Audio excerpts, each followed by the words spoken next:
मेरी तरफ से आप सभी को नमस्ते। मैं यहाँ पे आज कुछ बातें शेयर करने के लिए आई हूँ, जिसकी पीछे की पहले मैं आपको छोटी सी बैकग्राउंड स्टोरी बता देती हूँ। तो एक एप्लीकेशन है रेडिट ऐप, जिसमें कुछ समय पहले मैंने कुछ पोस्ट किए थे उस फैमिली से रिगार्डिंग, जिस फैमिली को आप सब देखते हैं, पसंद करते हैं, जिनके मिलियंस ऑफ फॉलोअर्स हैं, ठीक है, जिनको आप सब व्यूज़ देते हैं, लाइक्स देते हैं, बड़ी बड़ी उन्होंने घर बना लिए हैं, गाड़ियाँ खरीद ली हैं, सब कुछ। तो हम पिछले कुछ टाइम से परेशान चल रहे थे। ऑलमोस्ट 2.5 ईयर वो टाइम है जिस टाइम से हमारी पूरी सोसाइटी के ऑलमोस्ट जितने भी हम लोग हैं जो इस विंग में रहते हैं, नॉट ओनली विंग, हम इस सोसाइटी के बहुत सारे लोग हैं जो इन सो कॉल्ड सेलिब्रिटीज से काफ़ी टाइम से परेशान हो रहे हैं, सॉरी। और आप सब बहुत अच्छे से समझ सकते हैं मैं किन की बात कर रही हूँ। मैं उन्हीं की बात कर रही हूँ जिनको आप देखते हैं, हमारे मीरा रोड के so called celebrities, the Chalu family, the Pipika family, the Chohib family, मैं उनकी बात कर रही हूँ। तो ये सिलसिला काफ़ी टाइम से चल रहा था, बहुत ज़्यादा टाइम से चल रहा था, और मैंने बहुत कोशिश करी बहुत सारे लोगों से कनेक्ट करने की, बट हो सकता है सब अपनी अपनी लाइफ में बिजी होते हैं, इतने स्टक होते हैं कि प्रॉपर टाइम पे सोशल मीडिया में रिस्पॉन्ड करना डिफ़िकल्ट हो सकता है। I agree and I totally understand your situation.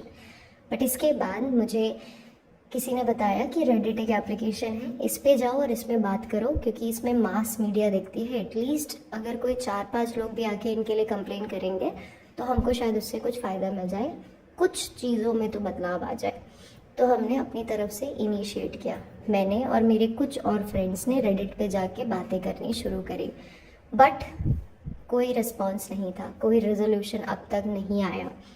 हाँ, एक और चीज़ मुझे यहाँ पे मतलब क्लियर करनी है बहुत ध्यान से, कि हम एक ही सोसाइटी में रहते हैं जहाँ पे चालू एंड फैमिली रहते हैं, चोएब एंड फैमिली रहते हैं, पिपिका एंड फैमिली रहते हैं। अभी तक हमारे ऊपर रेडिट में किसी ने मुझसे अभी तक किसी एक ने भी ये बात करने की कोशिश नहीं करी है कि आप कौन है, क्या है। मुझे कोई धमकी नहीं मिली है, मुझे किसी ने भी कोई धमकाया नहीं है। बट मेरे पास बहुत सारे मैसेजेस आ रहे थे, ऑलमोस्ट मैंने 83 मैसेजेस रिसीव किए हैं पास्ट 1 मंथ में, जिसमें सब यही पूछना चाह रहे हैं कि क्या है इनकी स्टोरी। अगर आप इनके साथ रहते हैं तो आपको बहुत कुछ पता होगा। हाँ जी, हमें बहुत कुछ पता है, बहुत ज़्यादा पता है, और मुझे ऐसा लगता है कि आप लोगों को भी वो बातें पता होनी चाहिए। मैंने कोशिश किया कि मैं रेडिट पे सबके रिप्लाई करूं, पर टाइम नहीं होने की वजह से वो प्रॉपरली नहीं हो पाता है। और उसके बाद मुझे बहुत सारे लोगों ने सजेस्ट भी किया। अभी कल ही मेरे पास ऑलमोस्ट 11-12 लोग थे जिन्होंने सजेशन किया कि आप जाइए और यूट्यूब में अपनी बात रखिए, क्योंकि वो मास मीडिया तक पहुँचेगी, वो स्टार्ट कर दीजिए, उसके बाद आप वापस आके यहाँ कमेंट कीजिए। And trust me when I am saying this, I have zero interest in earning money, so it's okay if you people will say that please don't monetize your channel, I'll not. अगर आप बोलेंगे कि हमको पूरी बातें बता दीजिए और उसके बाद आप वीडियो मत बनाइए, मैं नहीं बनाऊंगी, क्योंकि मैं यहाँ पे वीडियो बनाने के लिए या पैसे कमाने के लिए नहीं आई हूँ। It's just the level of frustration we are facing since the past 2 years now. तो इस वजह से मैं यहाँ पे हूँ। अभी इसके बाद की बात मैं आपको बताती हूँ कि मैं यहाँ पे अपनी वॉइस नहीं डाल सकती, इसलिए आपको दूसरी वॉइस में ये सुनने को मिलेगा। मेरी रियल वॉइस ये नहीं है, मैं अपने रियल नेम से भी नहीं आ सकती हूँ, क्योंकि because of some obvious reason it is very easy to recognize those who are residing around us. और मैं इस वीडियो को एडिट नहीं करूँगी, जो भी है मैं एज इट इज़ डाल दूँगी। आपको बहुत सारी चीज़ें मेरी बात करने के तरीके से समझ आ जाएगा कि क्या है, कैसा है। पहले मुझसे ये क्वेश्चन पूछे गए हैं कि पिपिका की लाइफ के बारे में बताइए, उनकी मतलब कैसा चाइल्डहुड था, क्या था, कैसा था, और कुछ लोगों ने मुझसे अलग अलग तरीके के क्वेश्चन पूछे हैं। तो सबसे पहले आज हम स्टार्ट करते हैं। मैं अगले 1 वीक में ना इनकी आपको पूरी लाइफ जर्नी बता दूंगी, क्योंकि मैं बहुत ज़्यादा टाइम नहीं दे सकती हूँ यूट्यूब में। I am so sorry for that. अभी क्योंकि बहुत सारा रमज़ान का टाइम चल रहा है, बहुत सारे काम हैं, घरों में काम है, बाहर काम है, बहुत सारे काम देखने पड़ते हैं। पर हाँ, जितना मुझसे हो पाएगा मैं हर रोज़ 20-25 मिनट निकाल के आपको इनके घर की डिटेल्स, जितनी मुझे पता है, जितनी हम सबको सोसाइटी मेंबर्स को पता है, वो मैं आपको ज़रूर शेयर करूँगी, क्योंकि इनके घर के लोग ही ये बातें आके बाहर करते हैं। और उसका रीज़न ये खुद है, ये खुद अपने एम्प्लॉयज़ को, अपने हाउस हेल्प को इतना फ्रस्ट्रेट कर देते हैं कि उनके पास बोलने के अलावा कुछ और बचता नहीं है।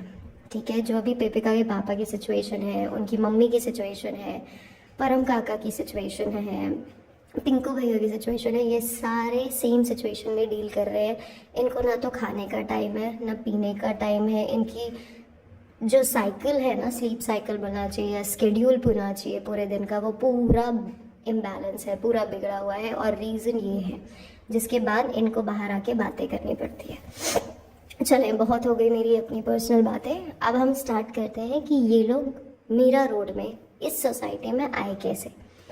तो मैं आपको बैक स्टोरी पहले बता देती हूँ कि पहले पिपिका और जो चोएब है, जो जनाब हैं, वो लोग इसी बिल्डिंग के, हम सैंडस्टोन बिल्डिंग में रहते हैं, सैंडस्टोन बिल्डिंग के थोड़ी दूरी पे, 1-1.5 किलोमीटर की दूरी पे दूसरी बिल्डिंग पे एक सोसाइटी में ये 1 BHK लेके रहा करते थे, जहाँ पे पिपिका और चोएब रहा करते थे। उन्होंने ऑलमोस्ट अपनी लाइफ के 2 साल वहाँ पे गुजारे हैं। और ऐसा नहीं है कि उस सोसाइटी में कोई और फिल्म स्टार्स नहीं थे, जितना हमें पता है 2-3 और फिल्म स्टार्स वहाँ रहा करते थे। ठीक है, और ये लोग भी रहते थे। बहुत सारे जो न्यू कमर्स होते हैं ना, जिनके पास बहुत ज़्यादा अर्निंग नहीं होती, वो जनरली मीरा रोड चूज़ करते हैं, because Mira road is quite inexpensive as per the economical condition of Mumbai.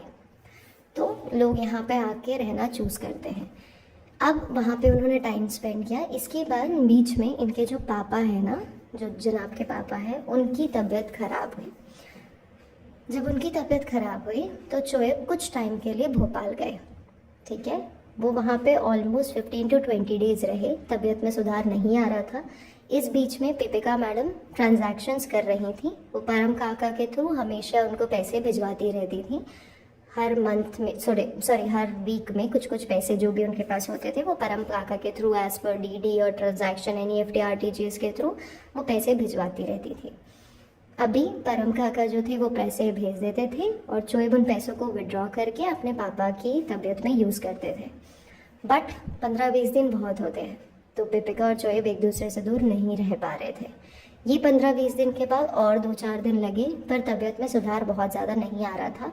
उनको माइनर स्ट्रोक आया था, जो ब्रेन हैमरेज का सिचुएशन था। प्लस हमने ये सुना है कि उनको एंजाइटी अटैक्स भी उस टाइम पे आया करते थे, क्योंकि इनके घर में बहुत सारे प्रॉब्लम्स थी। धीरे धीरे हम उस पर भी बात करेंगे, पर ये इनिशियल स्टेज था। जब पिपिका को समझ आया कि और ज़्यादा दिन लगने वाले हैं, तो उसको रियलाइज़ हुआ कि अब हम इतनी दिन दूर नहीं रह सकते हैं, तो आप प्लीज़ वापस आ जाओ यहाँ पे। फिर चोएब ने सोचा कि हम जा सकते हैं या नहीं। और चोएब की जो मम्मी है, जो हमारी बहुत फेमस टुटारा बेगम है, उन्होंने पहले डिनाई किया इस सिचुएशन से, क्योंकि उनको लगता था कि नहीं, एक तो हिंदू है, हिंदू कन्वर्टेड टू क्रिश्चियन है, दूसरा पहले से इनके पास्ट में कुछ ऐसी हिस्ट्री रही है जो ये लोग एक्सेप्ट नहीं करना चाह रहे थे। इनिशियल डेज़ की बात कर रही हूँ मैं। इनके पापा तो हॉस्पिटल में एडमिट थे, तो उनको कुछ भी नहीं पता था। मैं चोएब के पापा की बात कर रही हूँ। पर इनकी जो मम्मी है, वो उस टाइम पे डिनाइल मोड पे थी, क्योंकि उनका ऑब्जेक्शन पॉइंट्स ये थे कि first, other caste, that too Hindu. Second, एक सिचुएशन थी जो मैं आपको नेक्स्ट वीडियो में या नेक्स्ट ऑडियो में डिस्क्लोज़ करूँगी कि वो क्या है, कैसा है, सब कुछ। या शायद अगर यही ऑडियो थोड़ा लंबा अगर मैं कर सकती हूँ, तो इसमें ही मैं आपको वो सारी सिचुएशंस भी डिस्क्लोज़ करूँगी। थर्ड सिचुएशन वो सिचुएशन थी जहाँ पे वो सोच रही थी कि डाइवोर्स्ड है। डाइवोर्स्ड होने के अलावा और भी बहुत सारी बातें थी। उसके अलावा इनकी खुद की फैमिली का बैकग्राउंड सही नहीं था, तो वो ये चाहती थी कि हमारी फैमिली में ऐसी लड़की आए जो इस फैमिली से थोड़ा दब के रहे। बट जब उनको पता चला कि वो पिपिका होने वाली है, तो पिपिका उस वक्त अच्छी खासी पोजीशन पे लाई करती थी। पहले उनका थोड़ा डिनाइल मोड चला, फिर चोएब ने उसको समझाया। चोएब ने जब उनको समझाया तो उनको ये रियलाइज़ हुआ कि भाई, इस बंदी के पास तो सब कुछ है, तो अभी हम बड़ा हाथ मार सकते हैं। ये बात मुझे बोलते हुए गलत नहीं लग रहा है, क्योंकि एक्चुअली में ऐसा था। और मैं आपको इसके बहुत सारे एग्जाम्पल्स आगे चल के दूंगी कि इन्होंने, मतलब हर जगह एक औरत को गोल्ड डिगर बोला जाता है, पर यहाँ पे एक मर्द और उसकी फैमिली गोल्ड डिगर थी। इसके बाद ये डिसीजन हुआ कि ठीक है, उनको लेके आएंगे। जब उनको लेके आने की बात हुई, तब ये लोगों ने, परम अंकल ने जो हाउस हंटिंग है वो शुरू करी। उन्होंने 2-3 रियल एस्टेट एजेंट से बात किया, जिसमें से हमारी सोसाइटी के एक अंकल थे जो पहले हुआ करते थे, अब उनकी डेथ हो गई है, तो उनसे